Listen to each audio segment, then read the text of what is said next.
इज्जतदार बाप को शोभा नहीं देगा उसकी बेटी 4 जगह मुंह मारे। जो कोई भी इज्जतदार बाप होगा ना, अगर उसकी भी नाक पे थोड़ी बहुत इज्जत होगी तो वो भी नहीं चाहेगा मेरी बेटी 4 जगह मुंह मारे या मेरा बेटा 4 जगह मुंह मारे। जब 4 जगह लड़की मुंह मार के जाएगी तो किसी के घर की वो सती सावित्री बहू कैसे बन सकती है? जो महाराज जी ने एक बात कही कि आज के टाइम पे आप वैश्या को वैश्या नहीं बोल सकते, बिल्कुल सही बात तो गई। इनके अंदर एक फेमिनिस्ट जाग जाता है। वैश्या बनाने वाले भी हमारे ही समाज के लोग हैं।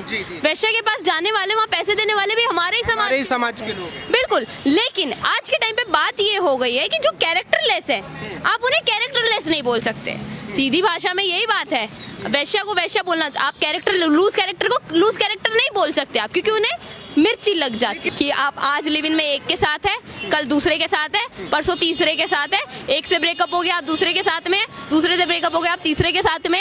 ये मेरे देश के रिचुअल्स नहीं है। लेकिन लड़कियां कह रही हैं कि भाई जो विरोध कर रही है महाराज जी का, वो कह रही है कि भाई वो तो हमारी मर्जी है, हम 40 को अपना तन बदन परोस रहे हैं या 4 लड़कों को परोसिए। महाराज जी कौन एक्सेप्ट कीजिए कि आप वैश्य हैं।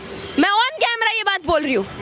एक्सेप्ट कीजिए कि आप वैश्य हैं। अगर आप 40 को वो पैसे लेके परोसती है, आप अपने फायदे के लिए परोस रही हैं। फायदे के लिए पर उसकी फिर भी इज्जत है भाई, वो पैसा कमा रही है उस चीज से, उसकी फिर भी इज्जत है। आपकी कहाँ इज्जत है, मुझे बता दीजिए जरा। ऐसी लड़कियों की इज्जत नहीं, बिल्कुल नहीं है, समाज में बिल्कुल इज्जत नहीं है ऐसी लड़की की। भाई हमें तो जो है लक्ष्मी की तरह पूजा जाना चाहिए, और अगर हम 40 के 10 लड़कों के साथ में लिविंग। चरित्र लक्ष्मी जैसा है, आपका चरित्र माँ सीता जैसा है, या आपका चरित्र राधा रानी जैसा है, या माँ पार्वती जैसा है। लक्ष्मी जी का सम्मान पाने के लिए चरित्र होना चाहिए। बिल्कुल होना चाहिए।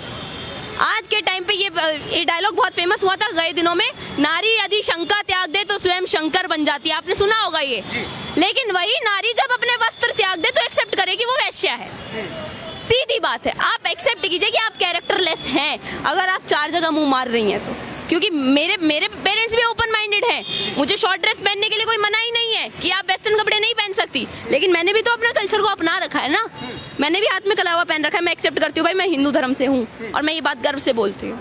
मुझे वो सीख नहीं दी गई है कि बेटा आप 4 बॉयफ्रेंड बनाओ, नाइट आउट पे जाओ। यही क्लब है सर, ये रहा पीछे आपके, यहाँ पे क्लब है, ये रहा। जाके देखिए यहाँ पे कितनी लड़कियां नाच रही होंगी आधे कपड़ों में। ये मेरे देश की भाई हमें 4 के साथ में रहना है, 40 के साथ में रहना है, ये तो हमारी मर्जी है। बाबा जी कौन होते हैं कैरेक्टर सर्टिफिकेट बांटने वाले? देखिए, कैरेक्टर सर्टिफिकेट नहीं बांटा जा रहा है। संत की वाणी को गोविंद की वाणी कहा जाता है इस देश में। बोला जाता है ना कि संत की वाणी गोविंद की वाणी है। अगर वही साधु संत जो हमारे गुरु हैं वो हमें सही रास्ता दिखाने की कोशिश कर रहे हैं, इस टाइम पे जेनजीज का प्रॉब्लम ही यही है सर कि इनसे एक्सेप्ट नहीं किया जा रहा। मैं खुद जेनजी में आती हूँ, अनफॉर्चुनेटली मैं ये बात नहीं किया जाता।